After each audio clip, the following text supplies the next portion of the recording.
That's how my kids so consistent as they keep the shit either 2-3 minutes. Keep you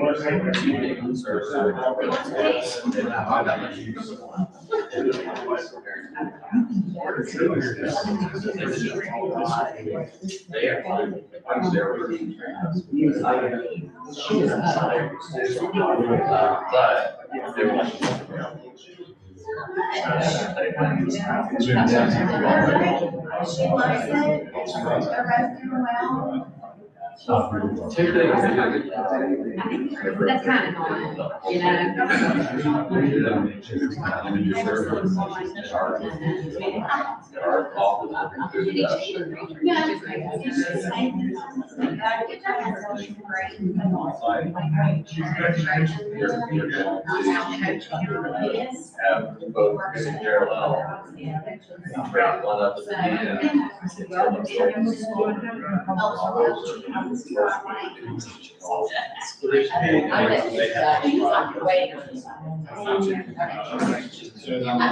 You're good. I'm just saying, I'm just like, well,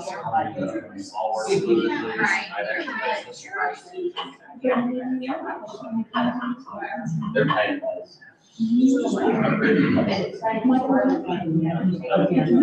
I'm good. What is the Sorry. Yes. We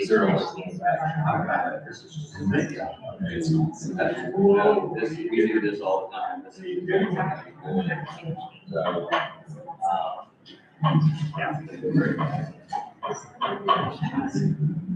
How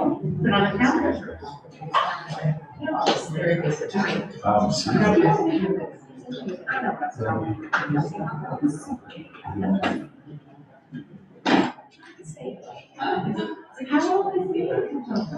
Like 6. Is yours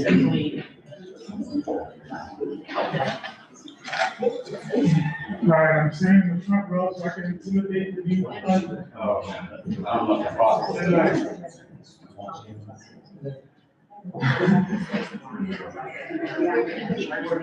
That's right.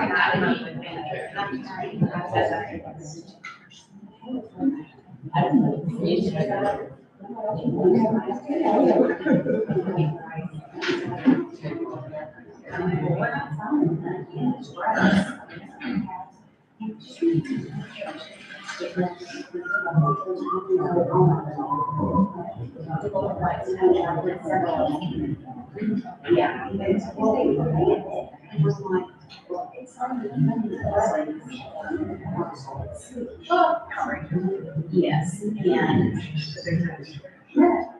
it's all and I'm gonna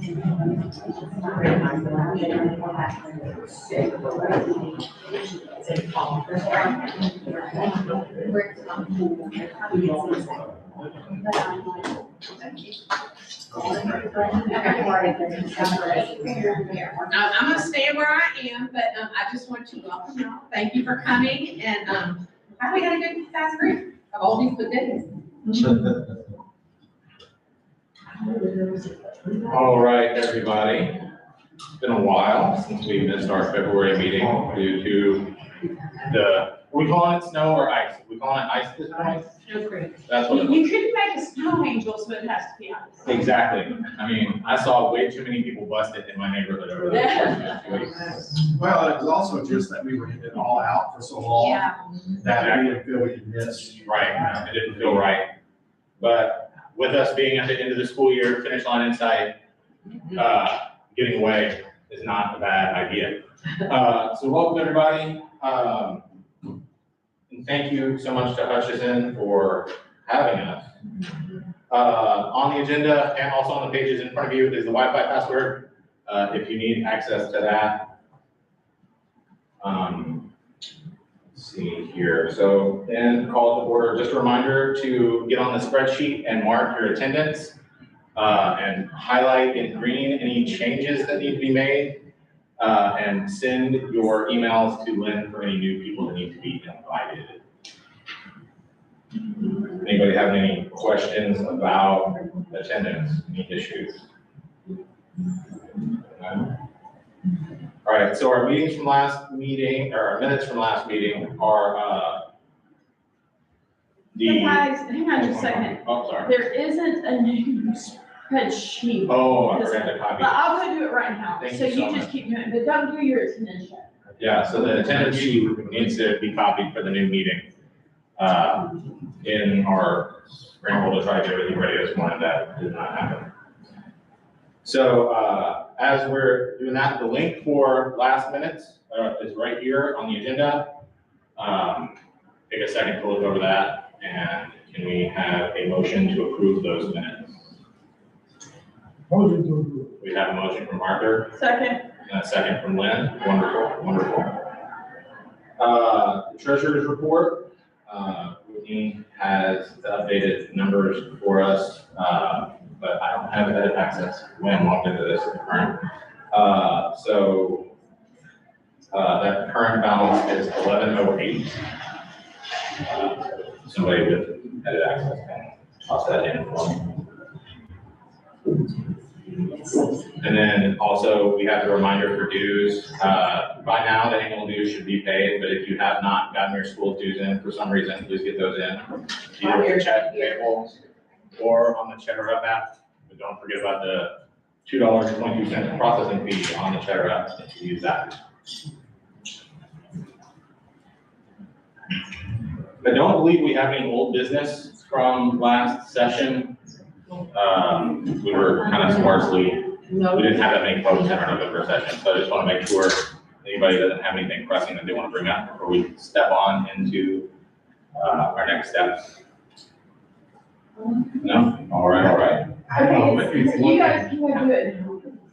Yeah, Just make Whitney's sure you're not looking, like- that list is not current on the dues. Yeah, those are the ones that were still before the November one, but I didn't have the new list, so I wasn't able to change it up. So those are the ones before the November meeting. It should be a lot more now. Who's taking the minutes? If Jeremy's not here. I can. See if I can. Cindy said she could. I will, but I gotta do it. Is the old, And you edit? No?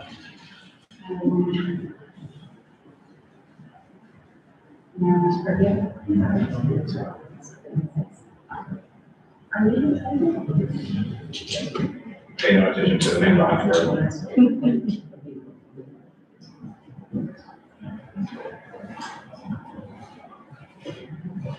There we go. I can do some editing as we go.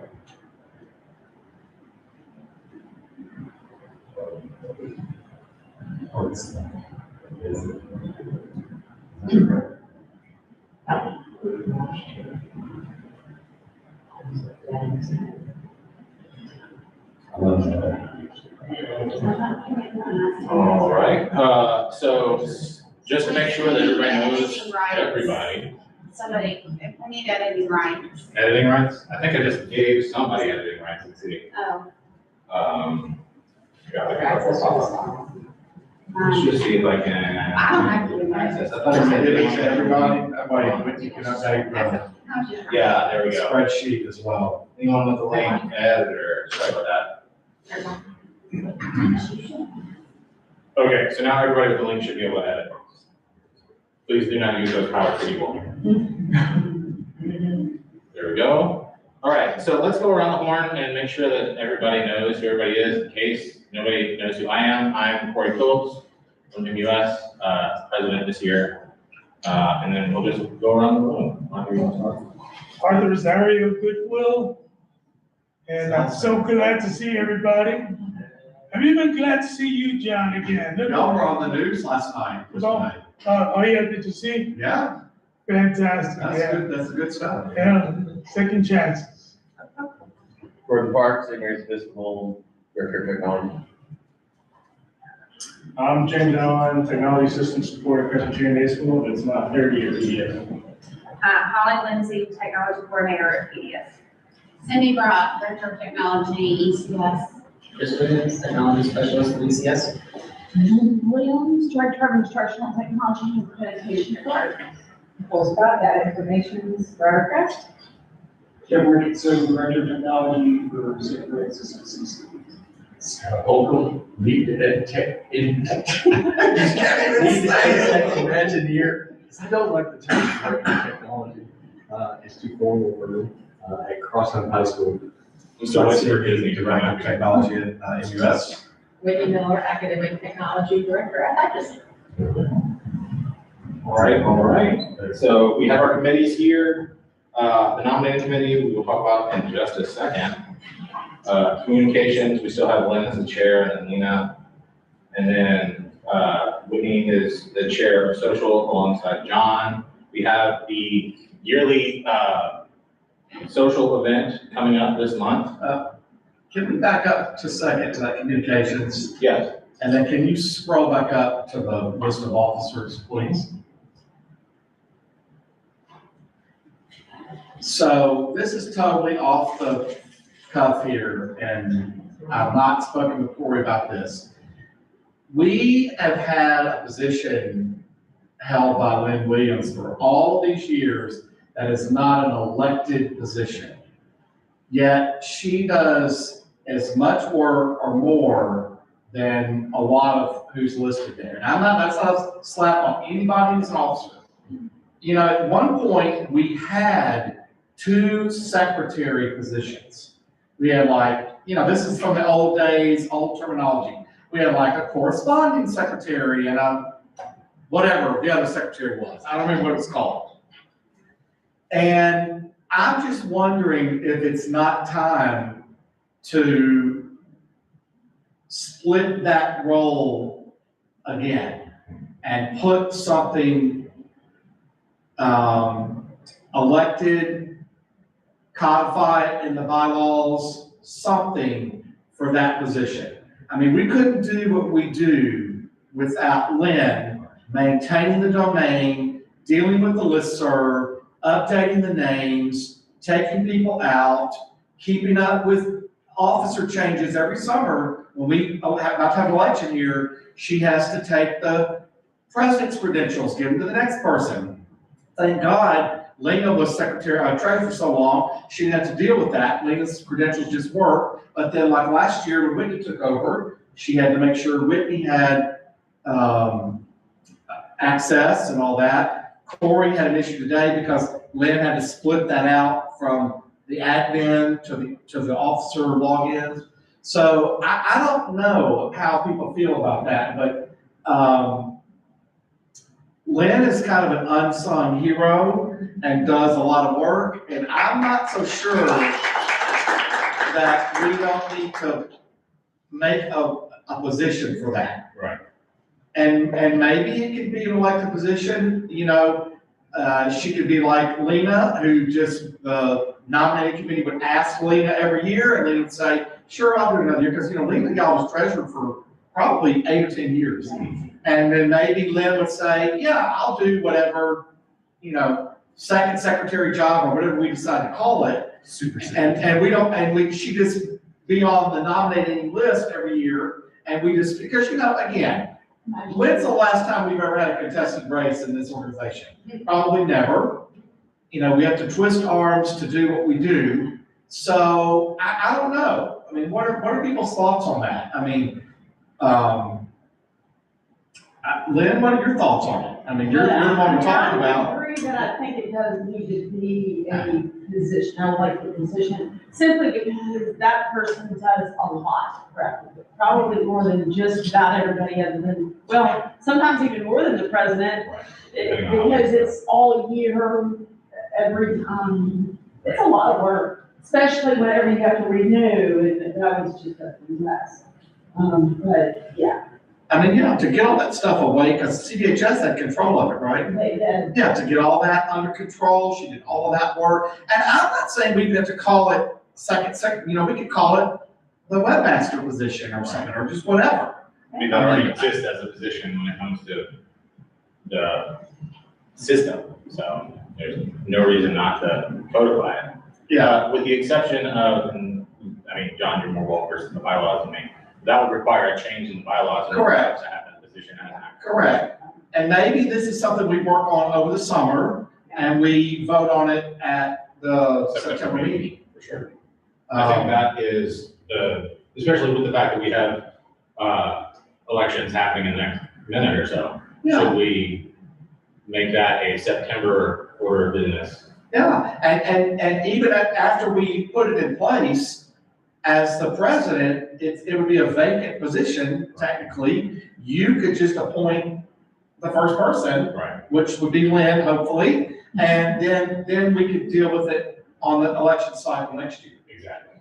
I mean, any other veteran people have any thoughts on that? Cindy, what do you think about I it? think that sounds good. I think that's a good plan. I mean, I don't know. I just think we need to codify it and put it in writing. I think what she does supersedes and goes beyond a chair of a committee, which is what she's listed as down below. Exactly. It does feel like a minimization of the amount of effort that goes into it. Yeah. Maybe a technology secretary. That sounds great. For a technology group, having a technology secretary would be fitting. I mean, because she maintains updates on the website. I mean, it's a lot. It's a lot. And she graciously does it for us and never complains, and she's done it like Alina, she's done it for years. How long have I really don't know, it's been a long time. Yeah. Oh, no, we were in Orlando together, and she was like, if John tells me one more. I just think it's time that we look at something, we do something about that role, so. Mr. President, if you don't, I'm the one that edited and we voted on and collaboratively did balls. If you would like me to start drafting something, I could draft it and we maybe send it out over the summer and say, this is what we're thinking about. This is what we'll probably vote on in September. If you would like me to do that, I'll be glad to do it since I'm the one that. I do know where you work, so if you'd like, you and I can sit down over the summer and draft. Sure. Sure. Okay. So we will plan that, tech secretary / webmaster / Jack of all trades. Jack of all trades, to be announced. New, yes. Yeah, I think know what her title is down there. Let's look in the committee. It just says. Just Chair says of the communications. Department. Yeah. Yeah. Right. Okay. All right, so moving on to election, it is election season. Oh, wait a minute, we forgot on social. We started talking about it and then, got derailed. So the 23rd at Los Delicious, let's try to be there, have some fun. What time? Do we have a time for that? 4:30. 4:30. Yeah. That's what we used to do it as. And if you've been before, we just generally gather on the patio. It's the one on. The one on Quince, correct, yes. I'm so good. Yes, you do well. You've done that for many, many years. Come and Maybe we go. can make Cindy the permanent secretary. Come and go. It's actually free. Beverages, appetizers. Free. Free. Good shit. Yeah, no cost to the group, and we'll send out the reminders. Yeah, a week or two before, we'll send, or 2 weeks from today, How again. do we feel about plus ones for that? So again. How do we feel about plus ones for the social hour? I think people have grown a +1 in the past. Because I was talking to my wife this morning and I was getting ready and I was like, we have the social event coming up like this. We'll allow as president, we'll allow your wife to go. The first one, she's like, what does somebody have to do to be able to come to it? I'm like, well, I don't know the answer to that. BYO. Anyway, it's fun. We've done it, how many years now? Wow. Yeah, at A least. lot of time, if you're, please. Well, probably 5 there, but we did it on Breeze. We've done it at Salsa. It's very relaxing. We like that Las Fee location. Just because they're real good to it. I mean, they don't push us out. Yeah. And unlike Palm Breeze, it's still around. Yeah.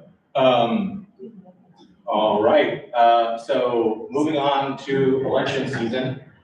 We did have, if you have paid attention, a little bit of shakeup. We did, Kathy Peterman was the president-elect this year and then told us right at the beginning of 2026 that she did not feel like it was time.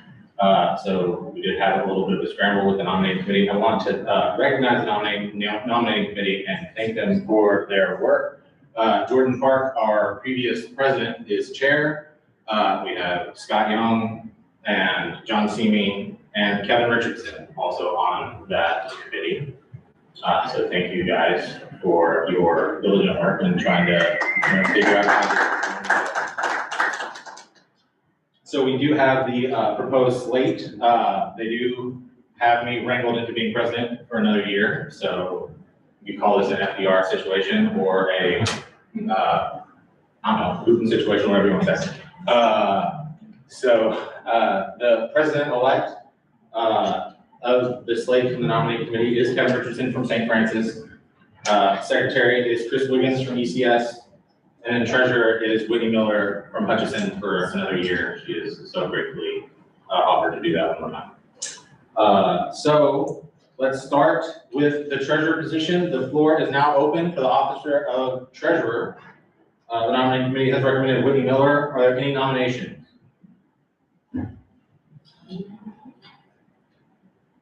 I move we close nominations for treasurer. Second. All right, so we have a close and a second for nominations. So Whitney is up on the ballot box.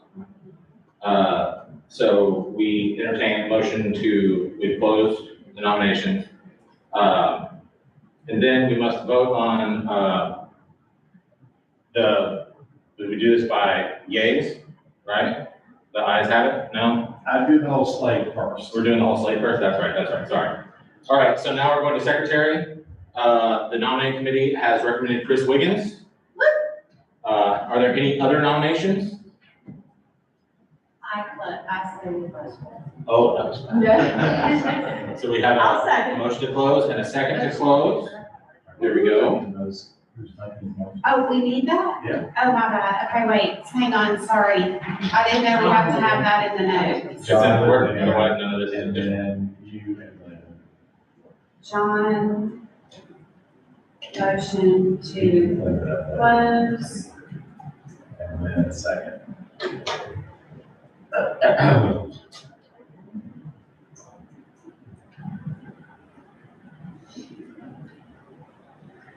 Who'd like to Lynn again? Yeah. Okay, sorry, we're back. No worries, no worries. All right, so for president-elect, the committee has recommended Kevin Richardson from ECS, or I mean, not from ECS, from St. Francis. Do we have any other nominations? I motion to close. I second it. Woo-hoo. All right, so we have Lynn motioning, Nicole seconding. And you don't have to do yourself. Because the way the bylaws are, the president-elect moves up. And you just agreed to serve. Exactly. Yeah, so we don't have to vote on you. Okay, cool. So we will now entertain a motion to elect the slate of officers by acclamation. So moved. So moved. Second. And a And second. second is vote on that. Motion We do have to vote on this? Yes. So this is by acclamation, so What do you mean? that slate. Oh, yeah, Yeah, so we all this have to specific say- slate of people. So if you are in favor, say aye. Aye. Anyone opposed? Okay, so the ayes have it. And that is our slate for the 26-27 school year. Thank you, everyone. Thank you, everyone, for the work on this. It's always fun seeing how the sausage gets made. So, let's see here. So moving on to next year's meeting dates. We have, somebody's already filled in some schools. This is wonderful to see. So those are, I think those were, you sure? yeah. Because I did delete them this morning. So I would propose that if PDS would host us, since we didn't go there in February, that they might be our first location for September. I am gonna tell you, we cannot do fall. We are hosting the TAIS event and our cafeteria is being finished. It's gonna be, so we could probably do, I would say we could do February. Okay. I don't know that I could have one more thing for our calendar. I get it. Trying to get tech in the cafeteria and TGIS is not. So, And if somebody else wants bar crush, you're welcome to, wants for bar crush, you're welcome to. Yeah. Lynn, did you just offer us bride crest? Yes. We can host, but it's gonna be like in the lobby of our gym. We just don't have a good place to host. I mean, but they can set up tables and stuff. We have some like sport banquets in there. Is that fine? Nice lobby and stuff. What do you, Well, I don't wanna remove bar crust. No, those were last year's. you're welcome to take. You can just type their name in there and think nobody would say. Yeah. We would totally take it if we could. It's like, We can do fall. Yeah. As long as we have the first one, that's really all that matters. Right, that's the one that actually, we don't have a lot of time. So It's not the 4th of September, it's whatever the first Friday is. that is the first. That was, is that it? Is that right? Yeah, I went in Those there. were last year's date. You changed them? Yeah, if somebody wants to take that, we can do April. Okay, we'll do it. Goodwill, Take FACS off. So unlike this year, Good Friday is the end of March, so that is the week after, that is the Friday after Easter, so that's, so we don't have to kick it down the road like we did this year. We can find somebody for November, over the summer or whatever. We can. As long as we have the first one, that's really all that matters. Exactly. You ought to do the April, so we can visit you. It may or may not be I open. was about to say, that's, We'll do the next point one. is still We'll flipping, start. so we don't know how that will go. That said, it has been, you guys should see John, and Scott Truitt, our network admin, who just are always, it feels like seeing kids at an aquarium, the way they're always standing at the window and watching the construction. and It's they- extremely fascinating. to watch It is, the process. there's no more joy in an adult man than watching people do hard labor that they don't have to take part in. Having a good time with it. All right, so let's move on to conferences. I know since we missed in February, there's been quite a few conferences that have taken place since the last time we got together. The Microsoft Ignite conference in San Francisco, did anybody go to that? No? TIS in Chattanooga? Nobody? Yeah, I'm gonna. Anything to report? Any drama? Sorry, no, it was good, a lot on AI. A lot of AI. That's basically what I wanted to do. It always seems to be the thing that everybody gets, that everything revolves around these days. What about TETC? It was good. It was good. Yeah, it was good. They have really made an effort to beef that one up, and it's good. I highly recommend you put that on back on your, if you used to go to it years ago, I would recommend you put that back on your rotation because it's good. It's in Chattanooga again. They've got like at least a 3-year contract locked in. So 26, 27, 28, maybe even 29, I think it's gonna be in Chattanooga, so. That's what I was thinking, I didn't go to TAS. Okay. They were relatively close together. What about FETC? Anybody head down to Florida? I didn't go this year. Oh, last year. Anything? But I'll go next year. FETC is always great. I enjoy it because number one, I can't afford an ISTE because they move it around so much. But FETC, you can find an inexpensive hotel in the Orlando area. It's a big enough vendor exhibit hall that you don't get too lost. But a lot of great innovative vendors just kind of pushing their wares. And, I think both organizations look at each other to figure out what they could do to, draw more people from ISTE to FETC and vice versa.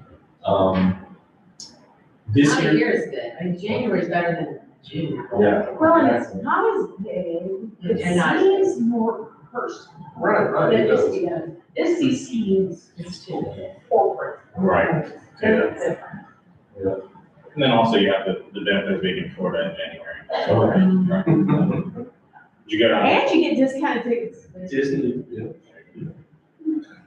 ISTE doesn't have anything to do. So NAIS Thrive in Seattle? No, we don't want to go out that far. Let's see here, so TECA, or TCEA, that one's always hard for me to get out. It feels like it should be TECA. COSN's this coming week in Chicago, anybody have that? Atlas in a couple weeks? Am I going to that? I might have been to that. Justin was our Atlas guy. I gave it a try. It's just very executive and corporate, and Yeah, I couldn't get a single. Didn't y'all go when you said that? yeah, we did. Kathy and Melissa and I don't know. Arthur and I were supposed to go in 2020 during COVID, and COVID, Hey, Jim, did you ever get your refund for the tickets or whatever? I forgot all about it. no, There's some ticket out there for somewhere. trip, our dates are up. We never went, and they did it virtual for the next 2 years. And then it's been in all these weird locations. It's been in some little town in Wisconsin or just random city somewhere. I don't know. We weren't interested in going. I keep saying I want to go to it at least once, but I don't know. Not this year. Atlas, yeah. But Venice, Italy. That's right, I know. And they're done with the party. need an excuse. Then Tita. Is anybody going to ISTE this year? Oh, did I skip over ISTE? You guys Right, did. it's the- Y'all going to I'm ISTE? sorry, Ted, Okay. I understood it. Yeah, so let's hop into the TTA Summer Institute. Yeah. We're going to that. That's in Bartlett. It's in Bartlett. So it's local. Have an excuse. Registration's open. I'll send that back out. I don't know how else actually spent, just opened it, I think, last week. it's very. I'll send it out to the list. It's, with it being right here in town, it's, $200 and something bucks. It's a cheap conference, but you get all your meals and it's really, really good. I mean, it's geared more toward people at our level. It's not a teacher conference at all. It has a great exhibit hall. So, with it being right here, it's at Bartlett High School. So it would be an opportunity for you to go and see some vendors. There'll probably be 80, 90 vendors there. And, a lot of cybersecurity people. If you're thinking about something different, want to change, look at some other options, it's a good event. And the night events are not bad. I mean, we're going to Top Golf one of those nights, and I think we're going to do a night on the riverboats the other night. So that's the Wednesday night and Thursday night. And the Tuesday night is a dedicated vendor time. So you kind of go and get registered at 4:30, 5 o'clock.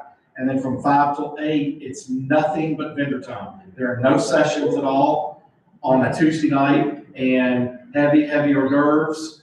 Sessions all day Wednesday, all day Thursday, and then Wednesday night Top Golf, Thursday night on the riverboats.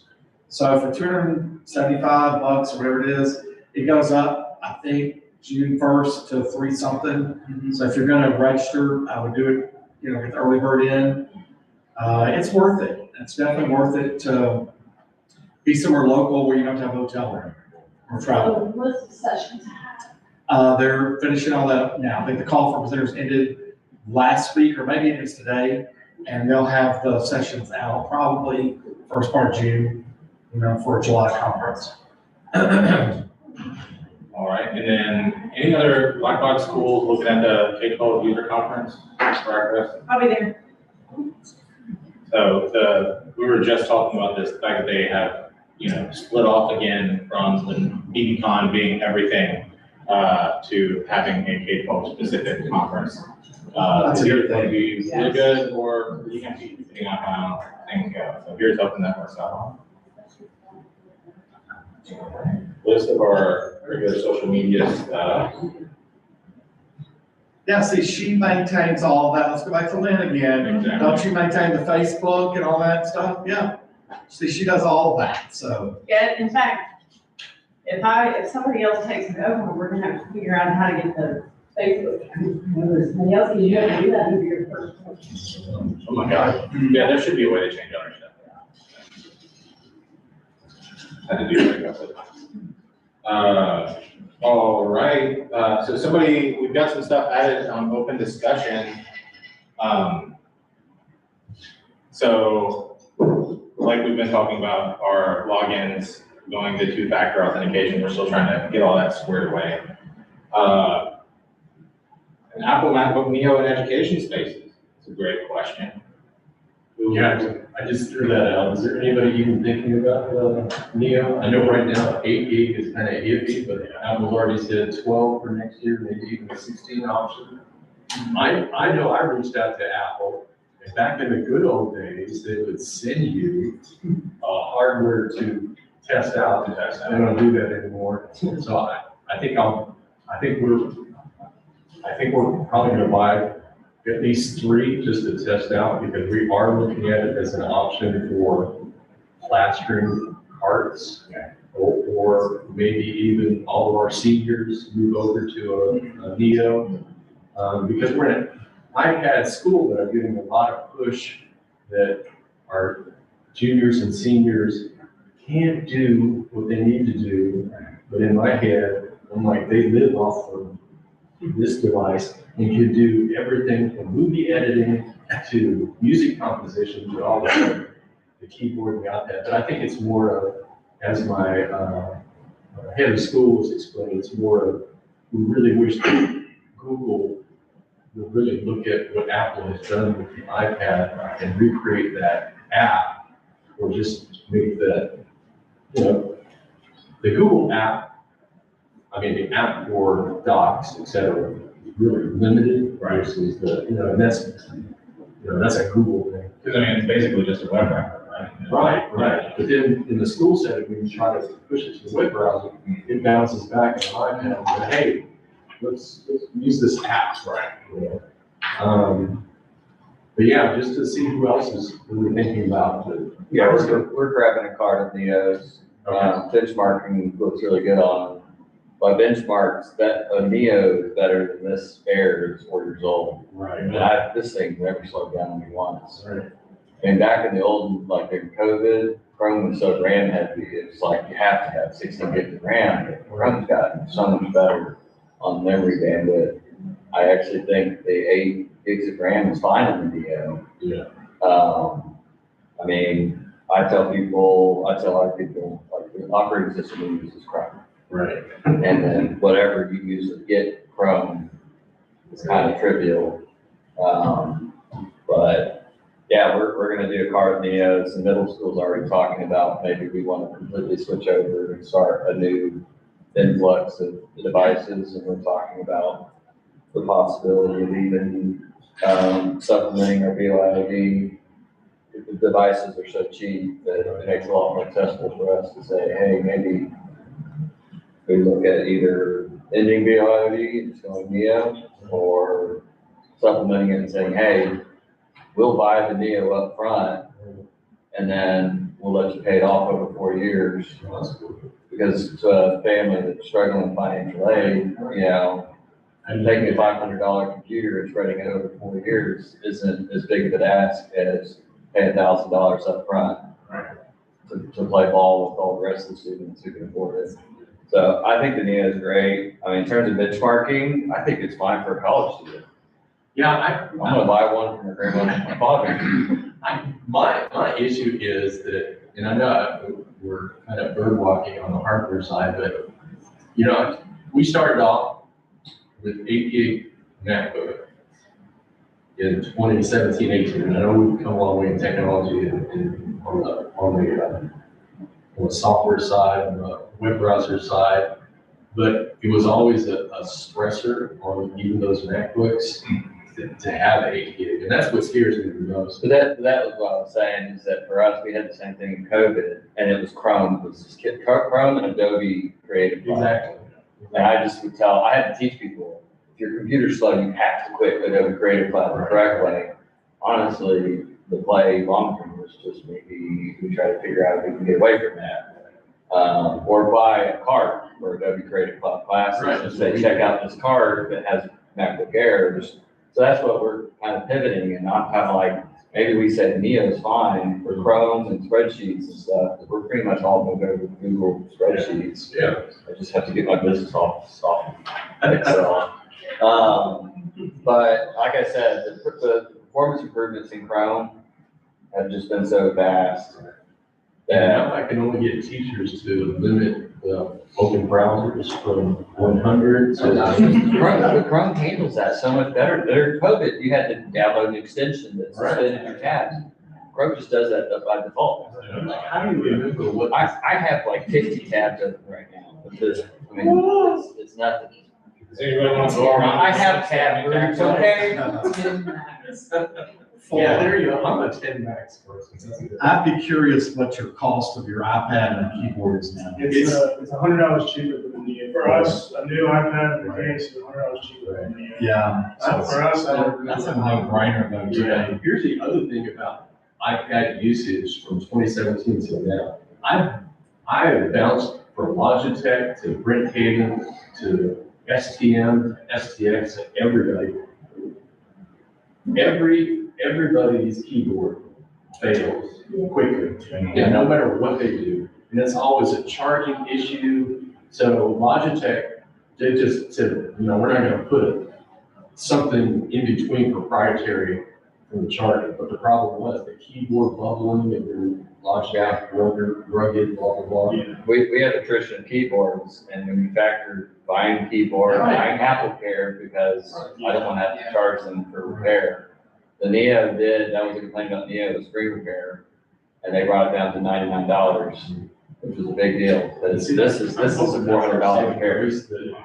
But A little bit of money, but it's a built-in Apple keyboard is gonna change that whole footprint. it's developmentally appropriate for a high school, for sure. And then we're starting to ask about how is middle school, because by the time they're 8th grade, the kids are always complaining about the little Logitech keyboards on the iPad. And so that's what we're in the middle of discussing. I think it's too close. March is a bad time for them to release this. That's what I would tell my Apple rep, is stop releasing a product targeted towards schools in March. That's too late. We're done. We've already made a decision. I can't go convince my whole middle school, hey, let's switch to computers.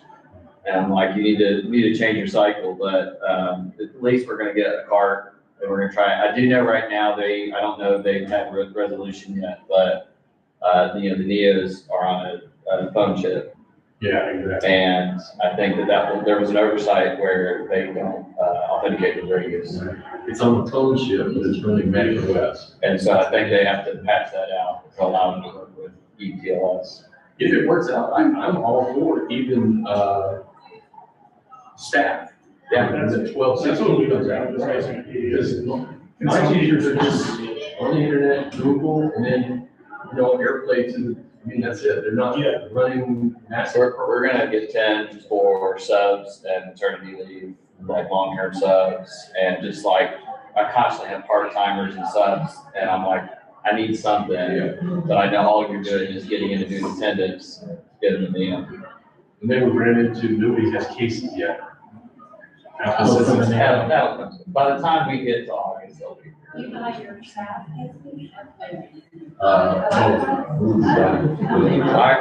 I do cases and I bill mine because I factor that on the back end, when I resell my devices, I get much higher, more back.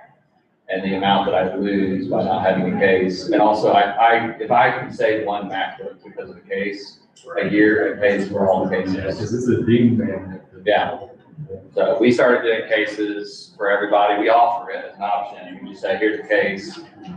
And almost all of my staff this past year were like, yes, we'll take a case. And staff from previous years were like, hey, can we also get a case? So sticker it up, put stickers on it.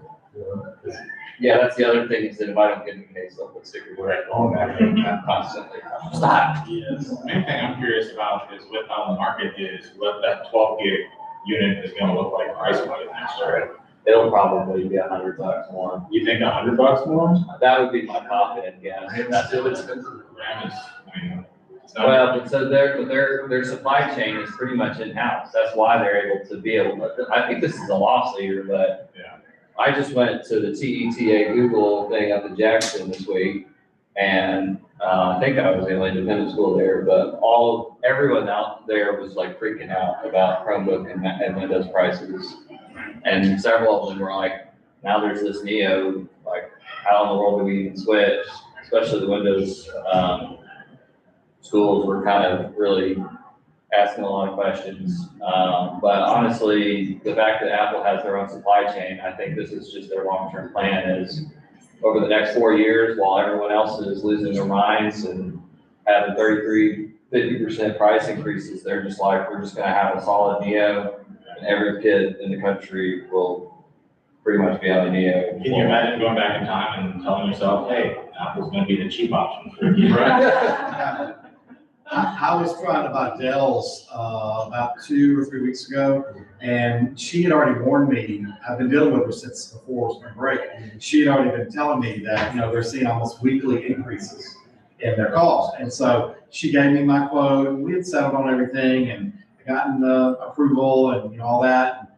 I mean, literally, I'm working on my PO, and she sent me an updated quote. It was $1,000 more than what the previous one was. Now, I argued with her, and, I'm pretty convincing when I argue, and I got her back down. They honored the price that they gave me the week before, but if you look on their website, the prices are already higher than what I paid. So, they're not lying to you when they tell you they're seeing these weekly, monthly increases, whatever. So if you're in the market for anything PC or Chrome, you better buy it quickly because it will be more expensive over the summer. I think that a view out, because Google is starting to discontinue a lot of their physical products, and Apple is like, hey, we're just not gonna do our own AI, we're gonna go all in on quality hardware.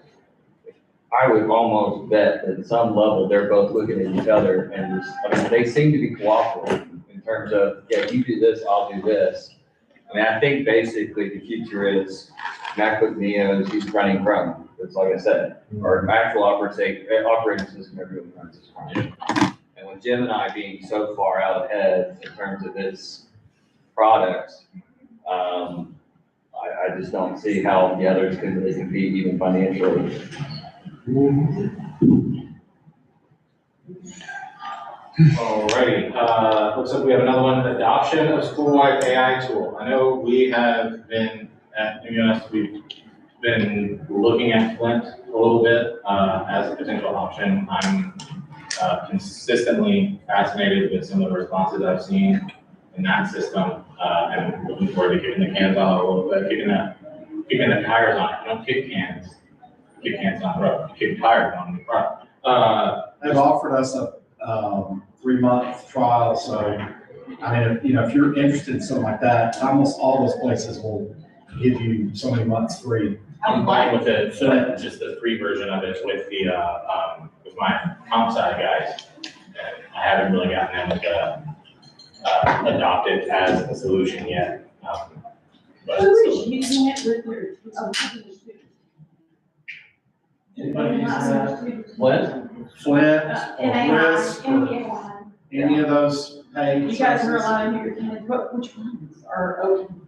We're starting Gemini. It's a lot of like very hand-holdy projects, and then 8th grade, we actually have like a little beta group of kids that have early access to Gemini, and they're kind of working together with teachers because our vision is we're trying to figure out when is it appropriate for kids to start being introduced to concepts or tools, so that by the time they get to high school, we're not having to have the first conversation of, dude, this is an abuse. So that's what we're in the middle of trying to.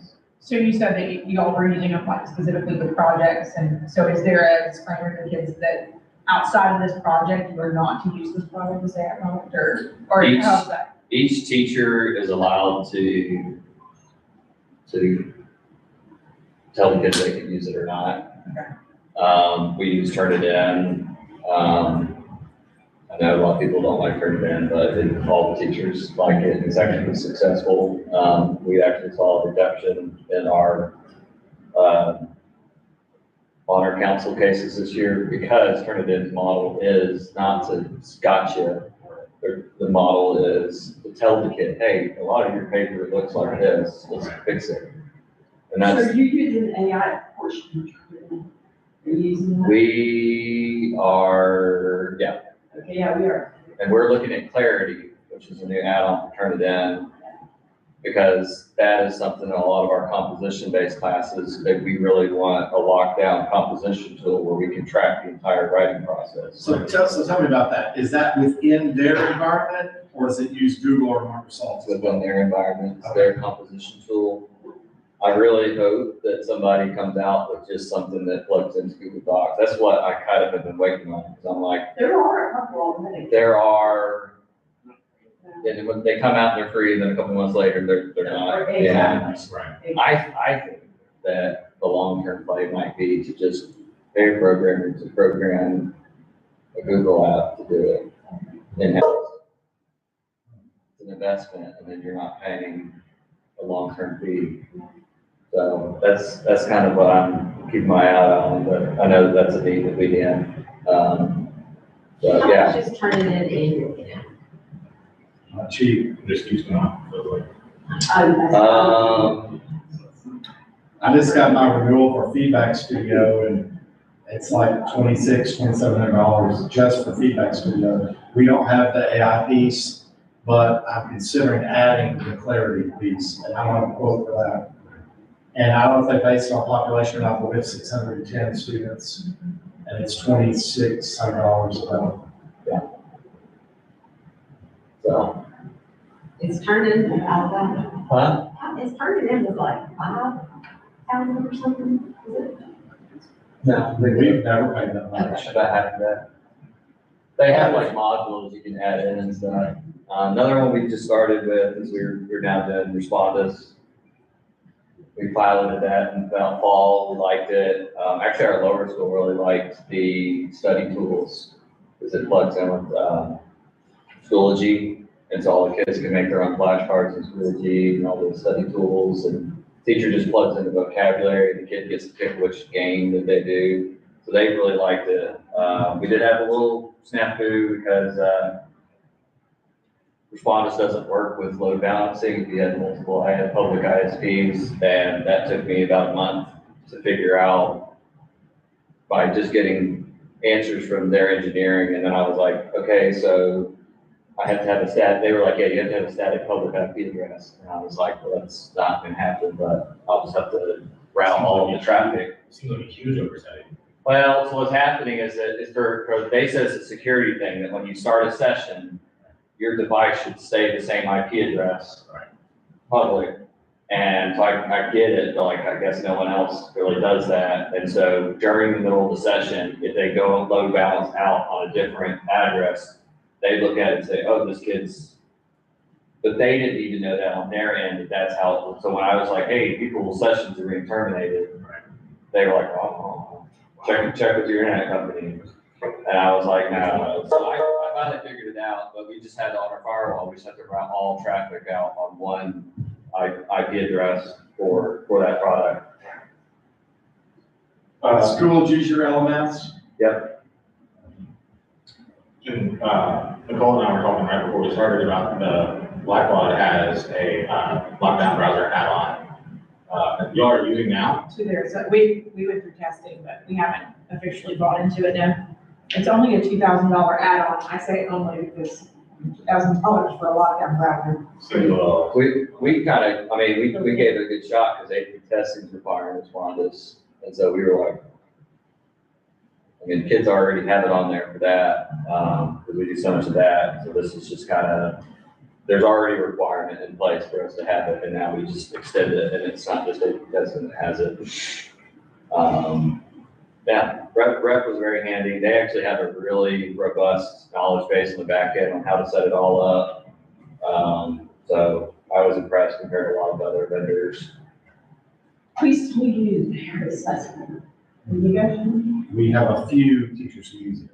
Use what? We have a lot of. There used to be Edulastic. Yeah, it used to be Edulastic, now it's here, and we use it a lot. Yeah, people who use it love it. we moved from having site license to just buying individual licenses. I've got for like teachers. 5 people who use it. But it's, you have to pay through the nose for that. And it's almost cheaper to buy a site license, but nobody was using it. And anyway, I got them down to X amount for these 5 people. And probably really 3 of those 5 are really using it. Well, I would say, what percentage of our teachers? Yeah, 30-40%. Oh, we get a lot. And a lot of them only use it for exams.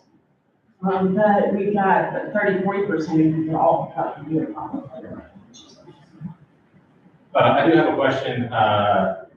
We're looking at in the US about ChatGPT's education option and ran into some insane headaches with getting that set up, especially with folks who had an account already, getting that account provisioned to the education system. Has anybody tried to do that? I've just had my teachers sign up for it. They haven't had. They're just signing up just for the base or through the education? I have a personal ChatGPT and then an educator version, all on my same, that's all for that. Did you claim your domain and set them up to the school domain? Yeah.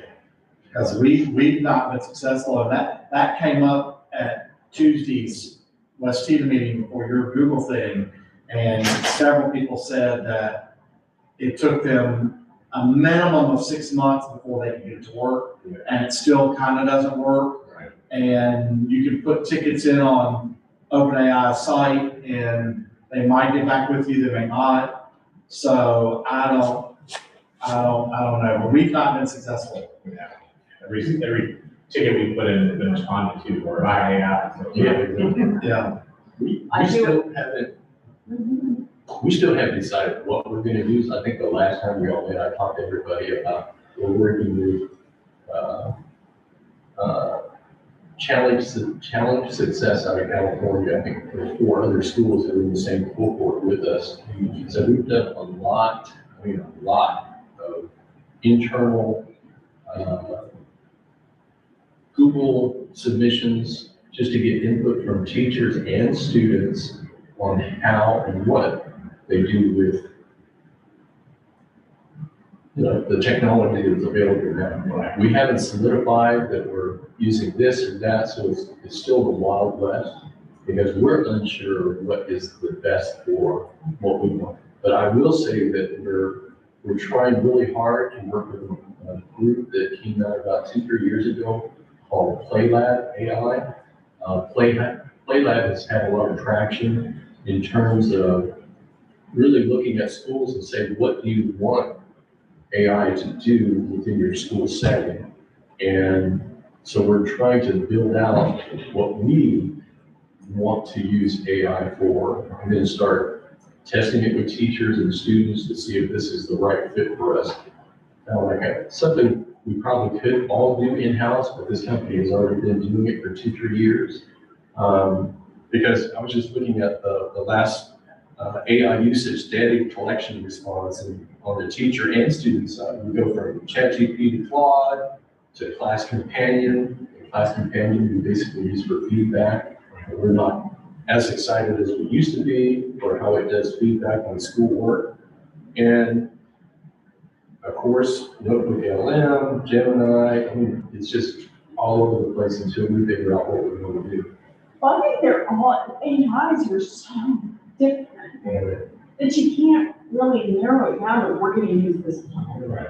Like all of our teachers are not, well, but more on the administrative side, we found that Claude AI is the absolute best for making documents, making presentations, that kind of thing, out of whatever you've got. But then on the teacher side, it's different, especially elementary, it's very different than middle school. Yeah, like magic school. Yeah, I mean, that's perfect in elementary, but our high school students, no, they don't use magic school, right? They stick more with others. So I think narrowing it down to one is almost an impossibility. But we have said to ourselves that we're not gonna not use it because we don't want to go through the same stupidity that we went through when we didn't teach students to use the internet correctly, you know? We don't want to set up another inequality that we set up years ago. But we're still looking at, you know, how do we make it equitable to our students to learn to use the technology? Because it's all around, because we all know that at home, they use whatever they want to. You know, they're at home. But we also go back to the academics. We go back to, if you know your students, you know how they speak, you know how they write. So it goes back to old school classroom. I know John knows me as a student, you know. And then teaching the ethical use, that's We started, last year, one of our fourth grade teachers built out a writing component on Magic School. And it's very detailed. And she walks her kids through it over months and months and months, just her doing it. And now they are working with it, getting feedback and stuff like that. And she's, now the other ELA classes and stuff they started it this year. So like we pay for theirs, but like we don't pay for Magic School for that. Like you have to tell us, like, what are you using it for? How are you gonna use it, like, before we start paying for all these things? Some of our fifth grade teachers have the paid versions of like ChatGPT and stuff like that they're using full free, but we don't have any kids that are on it. Our policy even is at home, if you have to use it, but they parent access it on it. But, the Gemini education that comes with our workspace now, I just did a thing with all our teachers showing them how they can use it so that, and we're trying to get them to try to, it's not like Claude and all, you know, all the things and whatever, but it gives them enough information to start building and using it within the apps that we use because we are Google School. And in return, hopefully maybe, we don't have it on any of our students yet, but if they get going with it and understanding it more, then maybe we can open it up. Or we've done Notebook LM with a small group of sixth grade. It worked okay. The app is kind of funny. To get like all the features of Notebook LM, they really want you to use the web-based version, which opens up a lot more than the app does for the kids to go astray. So that was kind of weird, but that was kind of when it first came out. So kind of testing some stuff, but our kids are still young, but they're all using it, even at that age, they're using it. Like in my class, when we talk about AI, like who uses it? Every one of them. I do, you know. And they'll tell you they use it, what they use it for, and everything else, so. Yeah, we kind of landed on, because they were all using it. Yeah, they're using it. And we were like, okay, is this, because we just had a similar situation, because we took cell, you know, like a lot of us were taking cell phones away, and then the kids started rediscovering old methods of talking to each other. And I just kept pitching, let's just turn on Google Chat. And they were like, no, you can't do that. You can't let the kids talk to each other unsupervised. Anyways, and it's hard to track. And so let's just turn on Google Chat. It's like letting a little pressure off the valve, and we track everything. There's flags, I have alerts set up, I can report things, it sends an email to me. I was like, I'd rather have a log and a safe place for them to go talk. They can report each other. We have flags set up in Google Admin to do all of that. And now I haven't had a single case of kids using Google Docs to talk to each other or doing something like that. So Gemini, we do have it on, and we're kind of, you know, limiting access with the high schoolers, but the thinking is Gemini's data retention for student input is 2 years. So for 2 years, I can see every single check that a kid's done, and so our thinking is more, and Gemini is actually pretty decent in terms of, they put a lot of work into the child safety. They really have. They've hired a lot of experts. When I went to the demo in Jackson, the engineer even pulled up, he said, here's a kid account, and here's an adult account, and he said, hey, I wanna plan a party, where can I buy beer, blah, blah, blah, and Jim and I was like, sorry, I can't help you with buying alcohol, but here's some other fun drinks that maybe you can make. On the adult one, it was like, yeah, sure, here's all the great deals on beer, here's some great cocktails. And so they put a lot of work into it, and they love feedback because they really are trying to make it a good product. So I think that's what we're thinking, is that if you just say, no, lock it all down, the kids are then gonna go get on an adult account, and they're gonna have that version. Whereas if we start slowly training them, I mean, I think eventually we're just gonna outright block most of the other AI models at the school. I already blocked Grok, and I already had to pick with the teacher of that. I mean, I don't know why I have to explain this, but I think that eventually that's what it is. It's not about necessarily choosing one specific app or the staff, but I feel like it's much safer for us to pick and guide the kids on a specific one. We actually like Claude in the tech department, because Claude's so good with coding.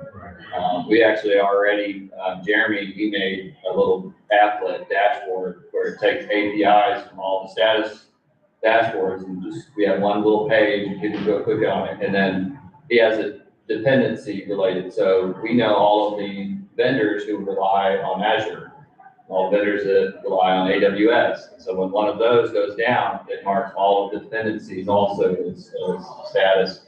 So we're starting to work on a lot of more dashboards and everything, and we're just using Claude to code it. My computer science teacher was a little frustrated, but. When I was at FETC, I asked a vendor of a large AI company, and I can't say who it is, but they said the elephant in the room for all of us is Gemini. When they get up and running and go, they're going to be the dominant for schools, because they'll be able to garden wall, lock down, provide your customized. So now the trend is who can create the teacher operating system for the next device that comes out, the hardware, like you were talking about.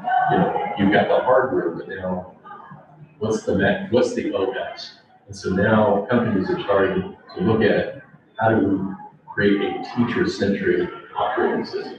Also keep in mind too, that these companies need to think of the child, what the child has to do. Right. A lot of them are geared toward teachers and adults and things like that, but these kids need something totally different than what we're doing.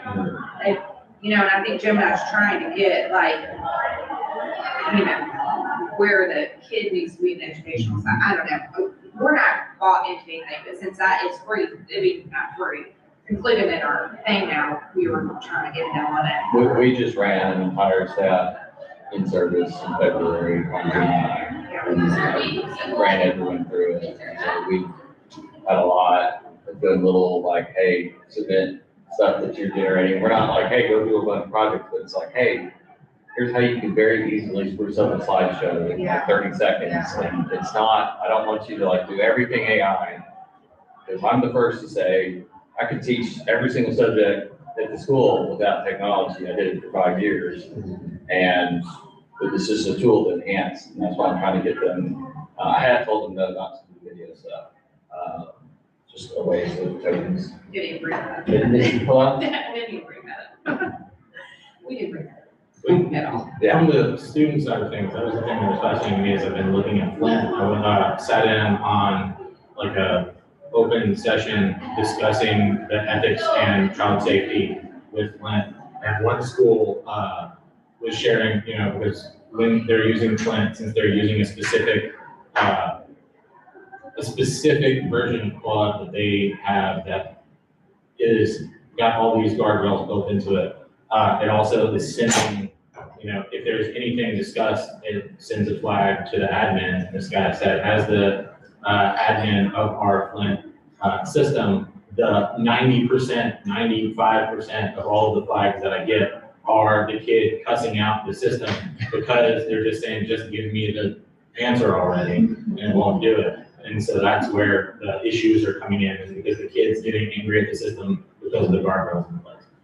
And if anything, that just tells, how that system is successfully walling off, kids from having the thing here for them. I feel that way about school AI, and I don't start talking about that, but school AI, I don't know if anybody's used school AI before, but, I was testing in my classroom, and some of my kids talking about my AS, and I'm always right, you don't have to believe everything, and I set it up to like purposely give wrong answer. And it was literally like my younger kids doing like 2 times 5, and they would put in the answer, and they're like, no, that's not correct, I'm sorry, try again. And they're like, it is 2, and they like started like, and so my computer started like, so, yeah, it's fun. Try some things like that. It really irritates the kids, but it's like, I'm like, hey, We have a here's guest some speaker. mistakes, but those red flags are hilarious.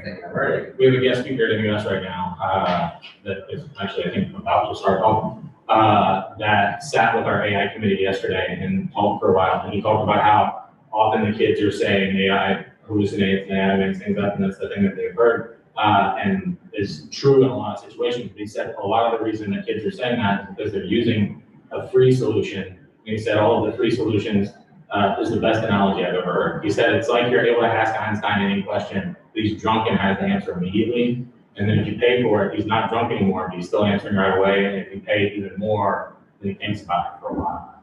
And that was one of the most like clear-cut analogies I've heard in this discussion in quite some time. He's pretty convinced that we need to be using the $100 versions of these things and not the free or $20 versions. He's a professor at Carnegie Mellon, and he deals with this all day, every day.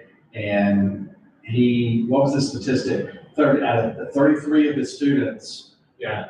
They don't look at SAT, ACT, they don't look at essays, none of that. And he got 9 out of his 33 students into Harvard. And he says that you're wasting your time with free or $20 versions. You really need to be, just invest in the top of their line AI software. And he says it's night and day, the difference in answers you get. That's what he says.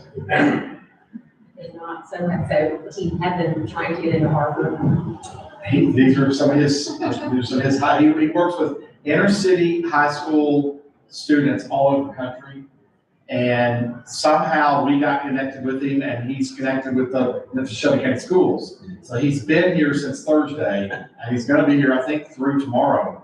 And he's been working with us. He went to Cordova, he's been to Idlewild. He's gonna be with the Memphis Association of Math Teachers tomorrow. He's speaking with our parents tonight. If you want to come hear him, there's an open parent session at NUS tonight.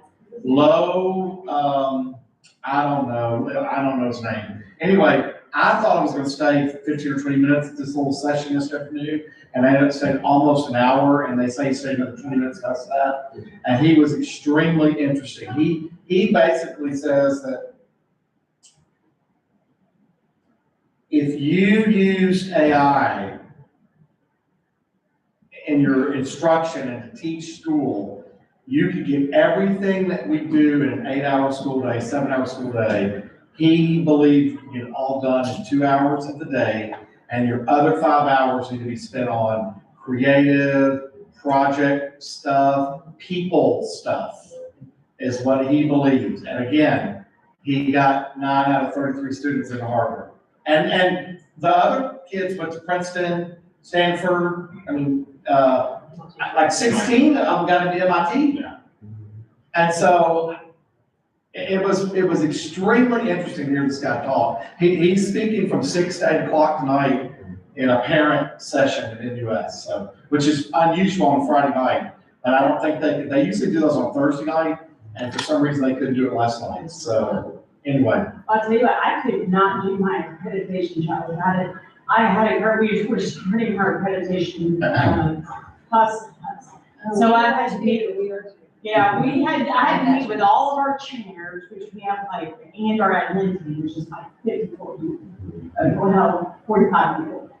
And I had to make notebooks from all of them, I had to get everything ready for just their committee, blah, blah, blah. It would have taken me 50 to 80 hours to do what I did in 2 hours, literally. And I could not have done it and been ready on time in order, and to do what I did, I would have been just prepared. And everyone said, oh my goodness, you were so prepared. I said, AI, that's what I use. I didn't cheat, I didn't do anything, it just would help me be more productive. And if we can get people and these teachers, and I kept thinking, if the teachers will just use this and use it the right way, that so many people are just so obstinate about using it. Or they don't know. I think that's a lot of it. Yeah. I think our adults are running into the same thing as the kids, where it's they use the free versions, seeing how it is not like it's not, just The assuming paid that version everything. is so different than the.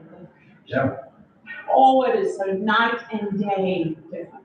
That's the point he was trying to make yesterday. He said that, what you get back is Einstein drunk and quick answers. Yeah. $20 version, he's no longer drunk, but he still answers too quickly. And the $100 version, he's not drunk and he takes time to answer you. Yeah, and you say, okay. You think here's it's all not my doing stuff. something. Well, here's everything I need, make it into something that looks good. And in 20 seconds, you've got a beautiful document with everything that we had and even better. Is he talking about a specific tool? He likes Claude. That's what I use. That's what he says that he thinks It is does the the best. best, absolutely. He said he was friends with the CEO of that project. Yeah. Got it. So he went to school with the guy that, and he didn't want to get political at all, and nobody needs to get political, but he talked a little bit about all the stuff with how they booted Claude and Anthropic out just, 2 or 3 weeks ago out of the DOD, all that stuff. So he mentioned all that. So he was extremely fascinating. He's a dad. He talked about his own kids. He talked about, he says, he says, yes, my kids need to be in bed. He said, but if I go and find them at midnight and my son's working on this particular project and my daughter's working on it, he says, if it's something productive and creative, he goes, I'll let them stay up and work on it. He says, because they're not just sitting in front of the machine doing whatever. He was a really interesting guy. When we get back, I'll get to find the link to tonight's thing. If you're interested in going to hearing about him, he's taught some classes for us at MUS. He was our chapel speaker today.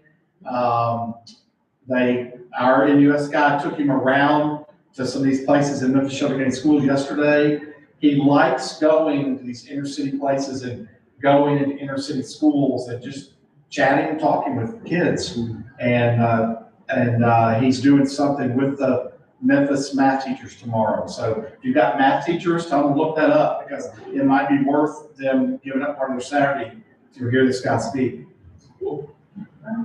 So it seems like every time AI gets brought up, it becomes a huge part of our conversation. Shifting gears a little bit, underwater robotics. Well, I put that there because. Weaving baskets while they're living underwater? Yeah, well, we've been doing MAIS ROV is an underwater robotics program. The robot is basically made of PVC piping.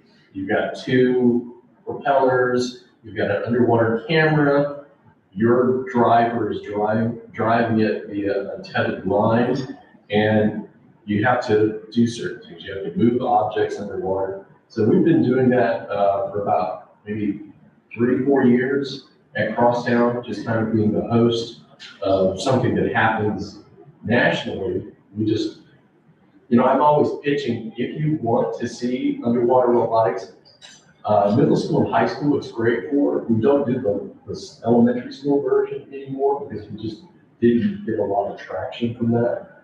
But I know a lot of us do robotics. We've done VEX. We don't do FIRST because we're just not there yet. We do, and we're the only school, and I always say that because I do want somebody to think about it, is we're the only school in West Tennessee that represents West Tennessee at RDL, Robot Drone League competitions. And I often tell nerdy folk like us what it looks like, but when you come and see it in action, people are like, I didn't know it was like this. That's what I was describing. I like Crosstown. You can tell people about Crosstown concourse, but until they come there, they're like, whoa. But Robot Drone League is, you've got your ground-based robot and you've got a drone. So both of them flying together as a team. So your team may be made up of 4 to 12 kids, and then you've got another team, if you're a big school, you've got another set of 12. But you've got a student who's driving the drone, you've got a student who's piloting the drone, driving the robot, and you're in this big, huge cage, and it's a maze that you're going through. You already get kind of a heads up of what the maze looks like. There's points that you earn by doing different things, picking things up. There's a plunger one time they have where it set off an explosion with fog and everything. And you've got another group on the other side competing on the other side of this huge cage, competing for points for all the stuff. But the coolest thing about RDL is a combination of the two. It's not flying drones around just for flying to see who can go through the obstacle course the fastest. It's really thinking through the process. You also have an autonomous beginning. So the first 2-3 minutes are all autonomous. So now you've got your students programming to get points, and then everything turns to teleops, which is, human flight, human control.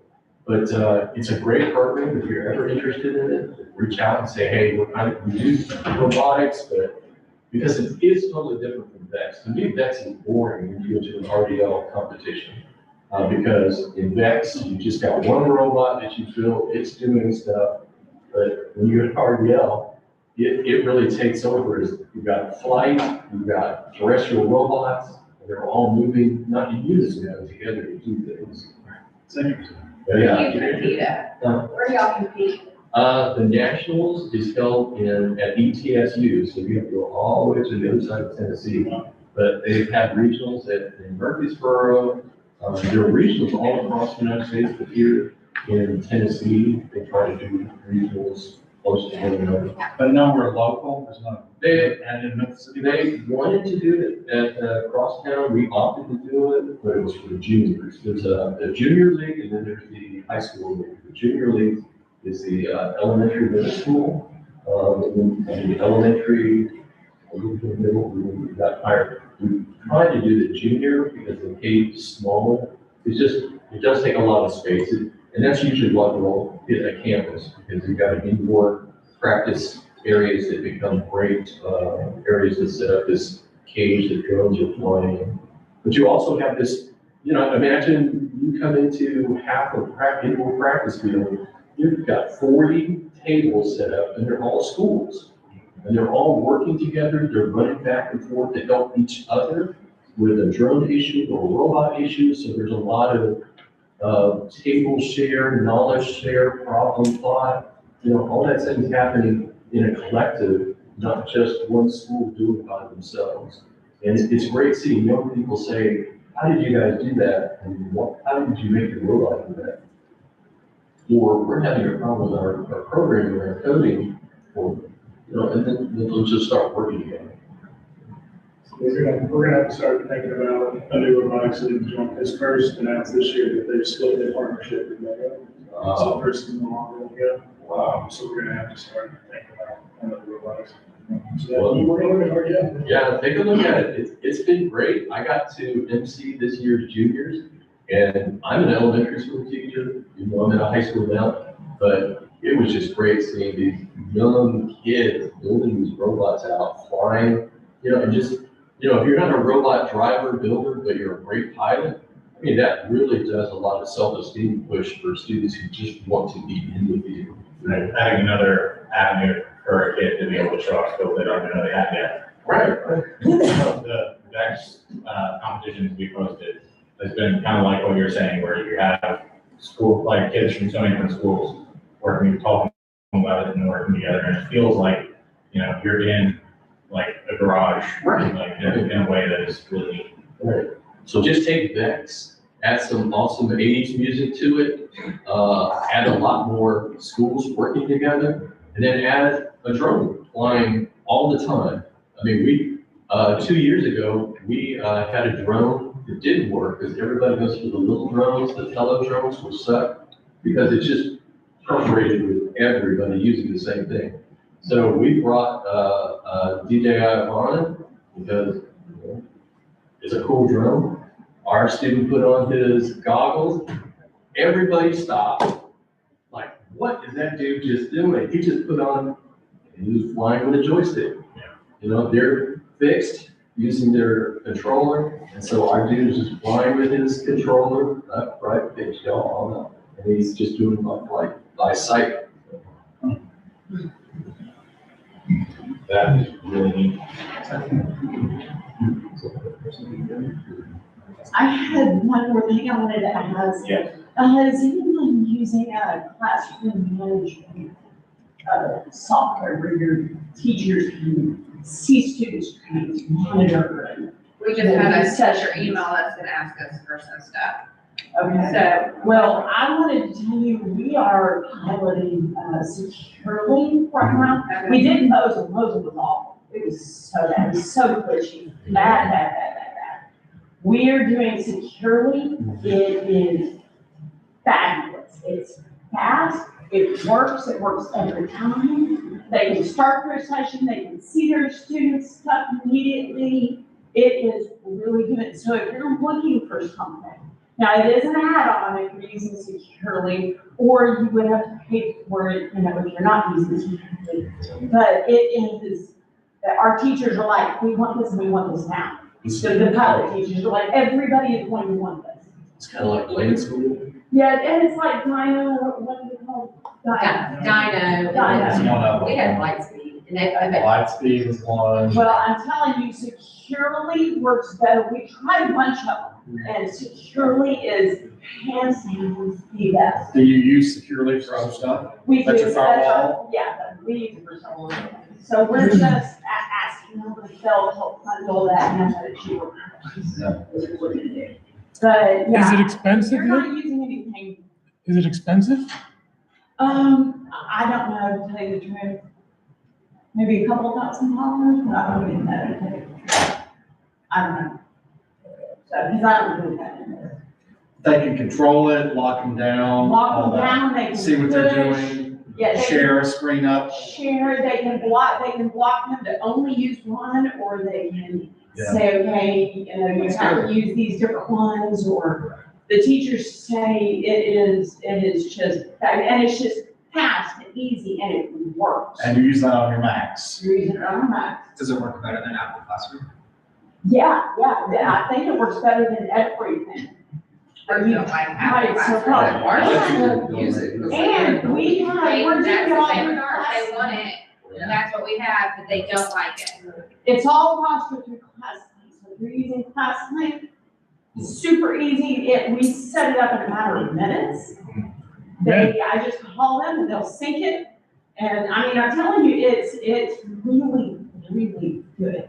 And it's just got the entire role with their devices.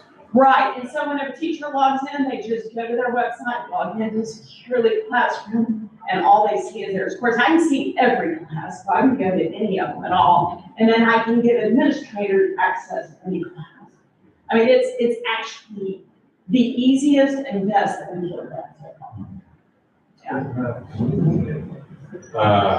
Space camp interest? Yeah. Yes, I wanna go. I put this back up because of our recent activity around moving back to back to Terra Firma. But, Everybody watch tonight at, starting at 3:00. Right. It's 7:10 is when Splash Down our time. but if you're interested, I know I've thrown it up before, I do like a backstage, tour of the Space Camp program, the education side of it. And I just wanted to throw it back out that, you know, if you're interested, we can certainly do, it would probably be on a Saturday. So, What did you do with our data that we already submitted? yeah, I have but not everybody signed up. Well, maybe you should resend it back out. Because people are like, oh. Because now that. that people are, Right, with the Artemis, people may be right. pumped up about it.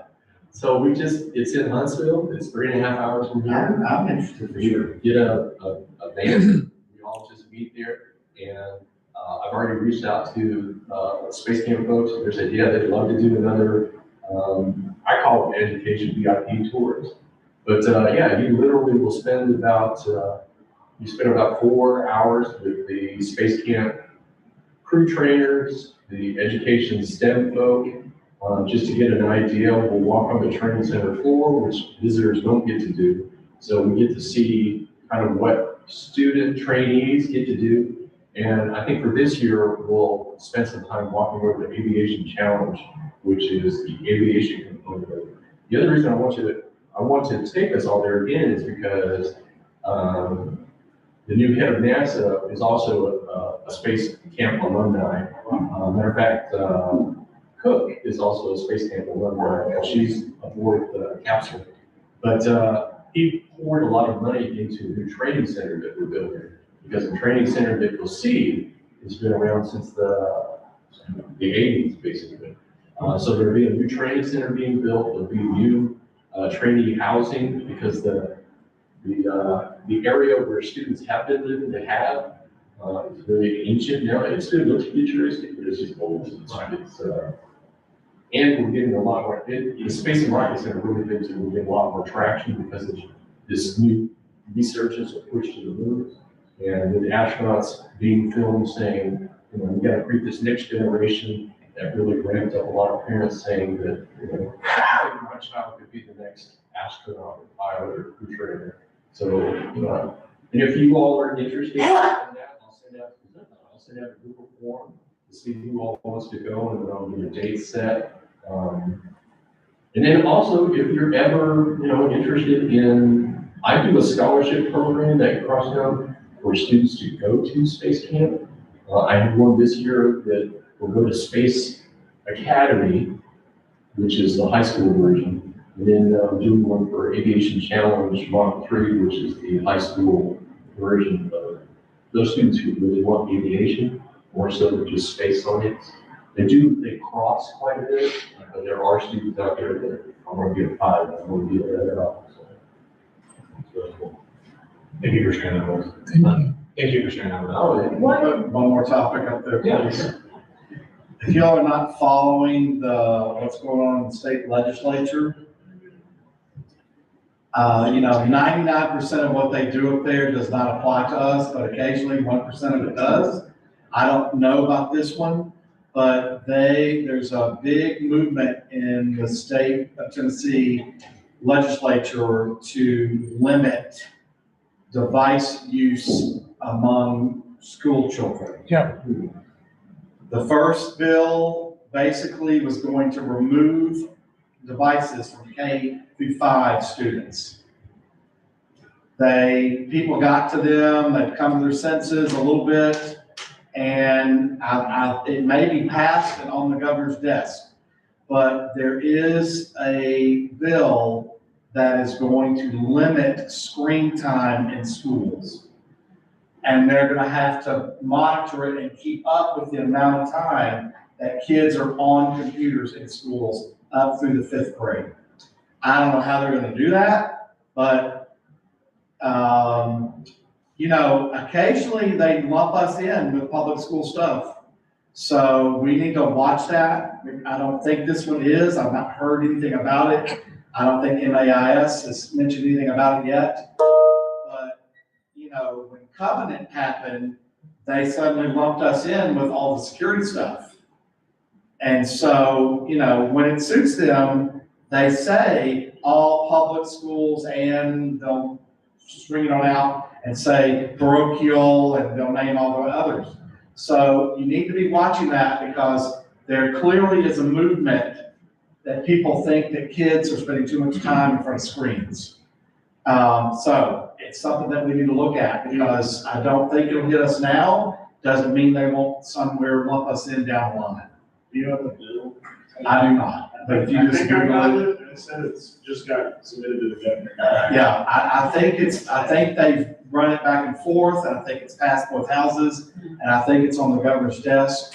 So, Fox 13 in Memphis had a story on it yesterday, and it was really interesting. I'm probably gonna call them today. Every person they talked to, though, all the parents and pickup lines and whatnot, they all talked about cell phones. And it has nothing to do with cell phones. It's devices in schools. Yeah, they don't even know her. Correct. Yeah, they did it only in terms, right? Yeah. They had taken the fourth and fifth. Okay, then that's a change just since this week then, because it Even was if to it doesn't K-5. include us, those parents are gonna start asking. Exactly. It'll hit PDS live Yeah. because of the. Yeah. People will ask because they'll start getting more publicity, but, this is probably just a first of something that we may start seeing up there, from them. Tina thinks that they'll get, in next year's legislature, they'll make some concessions even to what they're putting in place this year. But the first reaction, the first attempt was no devices in K-5. And they've settled on something that, whatever it is now. So just be watching, because once the governor signs that, I'm sure that will definitely make every media across the state. So just be aware that that's something that's coming out.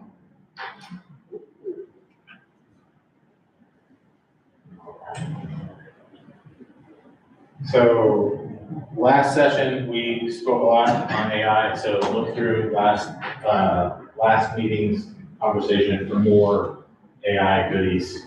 Does anybody have anything else for the good of the group?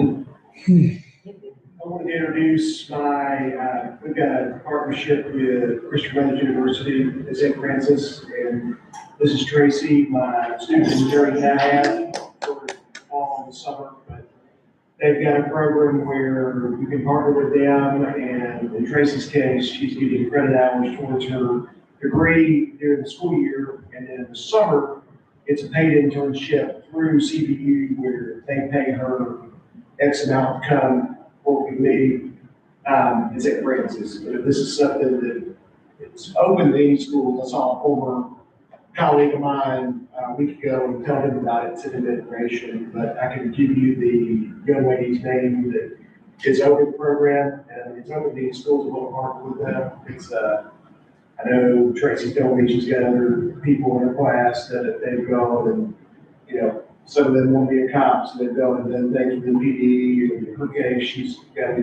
getting a degree in accounting and technology, so she's.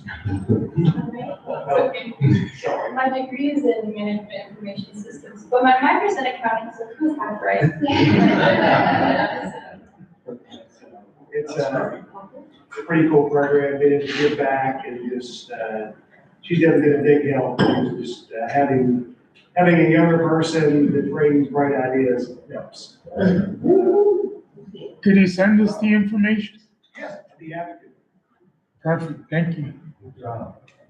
Y'all, your predecessor had interns. Yes, Nikki did. She, I didn't even know it was a thing until she told me it's a thing that, I think we're the only school that, from what I've researched, that has taken advantage of it, but, I saw Lance Burgess the other day, and I passed the information to him, that his networking telecom team is pretty, they've shrunk over the years, so I said it'd be a great, if somebody wants to go in cybersecurity or networking, whatever, you can partner with them, so. Good deal. All right, well, thank you for sharing that with us. Does anybody have anything else before we? All right, so. Motion to adjourn. Motion to adjourn, do you have a second? Second. Second from Lynn. All right, y'all, thank you all for an excellent meeting, an excellent year. See everybody, hopefully, I lost Dee in a couple weeks. And then our first meeting in September. Yes. Thanks, everybody. Thank you.